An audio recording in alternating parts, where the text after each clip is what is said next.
Hello and welcome back to Rapid Bytes. Today we're going to show you how to use the payment method object and customer payment method object. Payment methods are what you use to make a payment with, or rather your customers making payments as you build with Rapyd's API. Rapyd is an API first company, and here in Rapid Bytes we'll show you how to work with our API to accept, hold, and disperse funds anywhere using local payment methods. Be sure to check out our developer community. Right now, you can just connect with other developers and chat with them. We've got some really cool stuff going on right now. You won't want to miss it. So thanks again. Today we are going to be using the Rapyd API again to work with the payment method object and customer payment method object. The payment method object shows you the specific payment method or form of payment and basically all the requirements and optional fields. The customer payment method object is basically just when it's added to a customer, saved to a wallet and a contact or customer. We've done all those videos, and so I will link them below. You can follow up on how to create a customer, a wallet, even a contact. And we also do the video save card details as well as during checkout separately outside of the checkout process and during the checkout process on a hosted page. And so the payment method type, this shows you the country, payment category, and the form of payment. Let me head over. I believe I have shown this before on an earlier video. So here is the 2-letter country code, basically the form of payment, a Visa credit, and then payment category, card. There are variances and differences in different countries that designate credit or Visa, and even sometimes this rearranged a little bit. Here is actually a credit card in the US, but note it doesn't designate credit just as the main US Visa card. And then here is a US debit card that is designated here, a Discover card.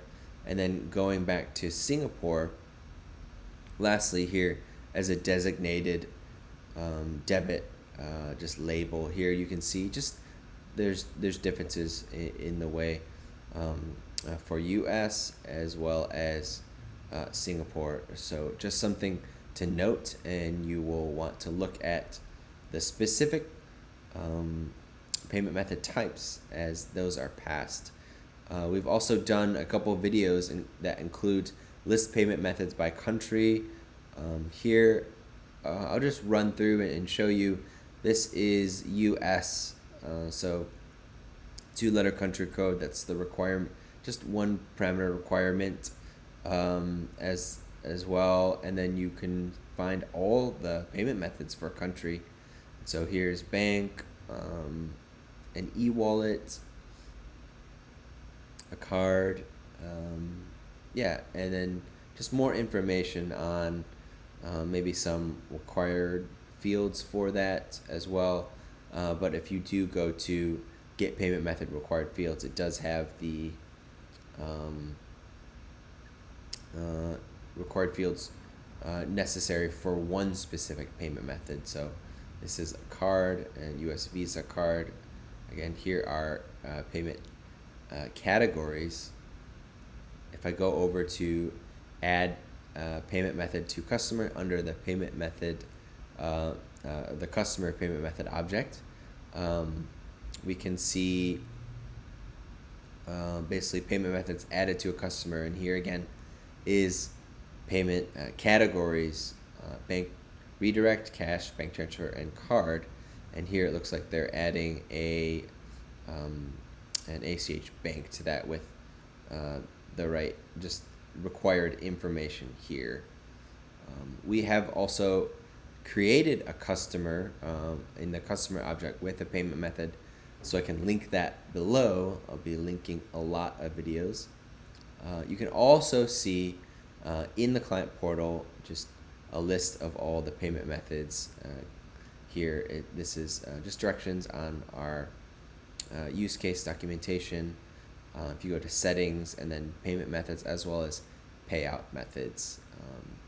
So let me head over to Postman, where I'm working in my sandbox environment. And so really we're just going to add a customer. Well, let me first list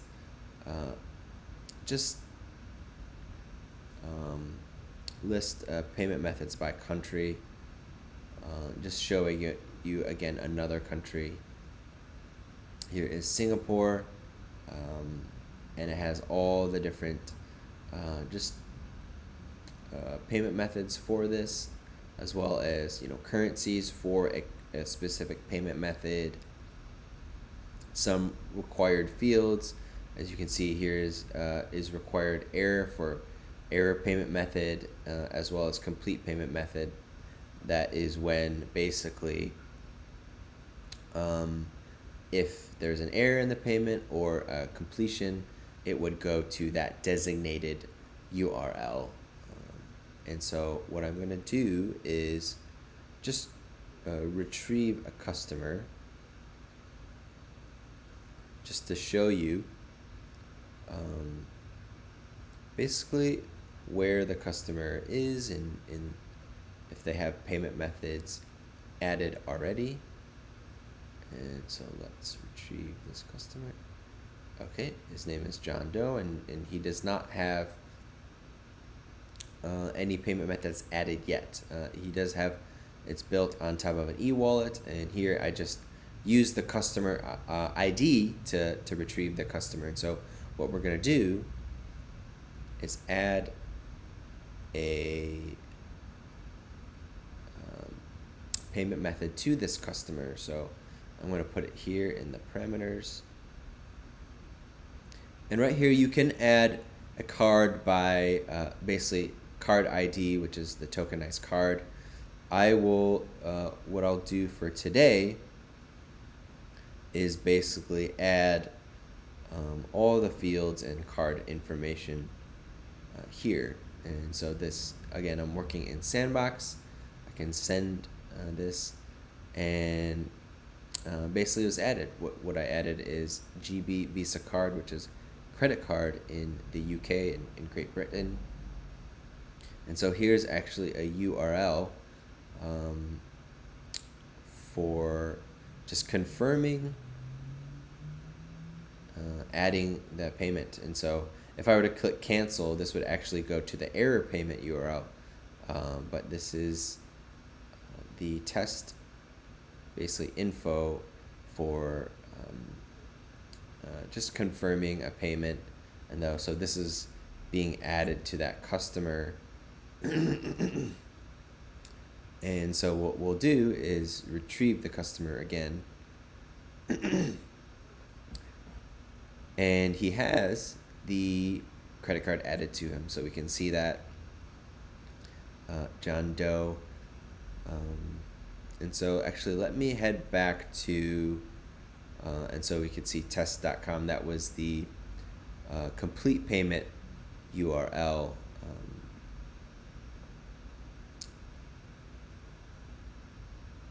Let me add a bank redirect. So that is here, but I'm actually going to do a different bank. Let's try here.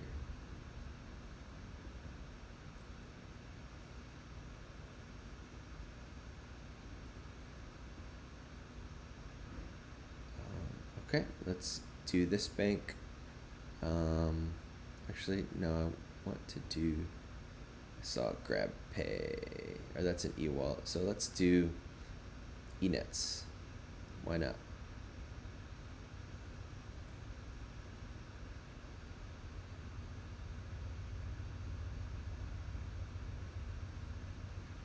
And so I have this bank redirect is, again, you can see in the documentation, it's pretty minimal on the required fields because, of course, what's passed, they'll redirect to the bank and log in anyway. And so I'll add it, and that's basically pretty easy. Success. I will go back to the customer and call that, and then we can see it is added as well. And so basically that's how you update a payment method to a customer, or at least add. And so actually we can update this card. We'll go and grab the card ID. And so if you wanted to just designate, because the redirect was added afterwards, designate the default payment, and then for the customer,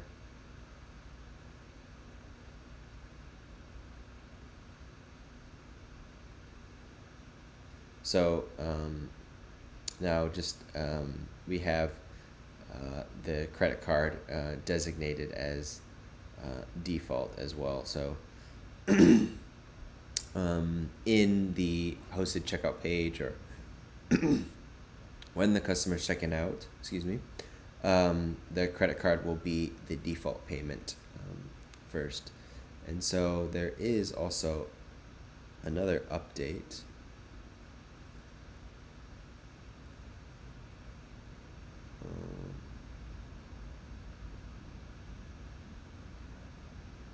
Update payment method. And so here is basically if you were to update a card field. And so let's see if we can do this.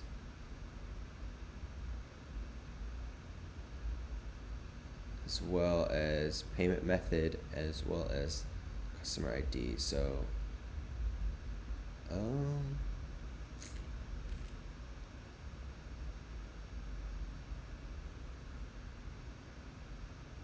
think this can work. Let me grab the customer ID. There we go. Awesome. And so actually I just updated the expiration year for that card that we added in the first place. And so let me go back. So this is actually the this is the last call that I made. We can see the expiration year is 23. I just simply edited the most simple information. Most likely you would be editing the card number and it'd be a completely different card. But here, the expiration here is 25. So just you can see how we can update the payment method in there as well. Maybe it's still a Visa card and they're need to update just some of the information there as well, or they send you a new card. So so that is a little bit on the payment method object and the customer payment method object, just working and in Postman, and looking at the payment method type, adding two to a customer, and just updating and editing those. So if you have any questions, you can post below, or you can post in our community. We're answering questions all the time. And again, we've got some amazing, incredible stuff going on in community as well this year that will last all year long. And so you won't want to miss it. Please join, ask questions, and hope to see you there. Have a great day.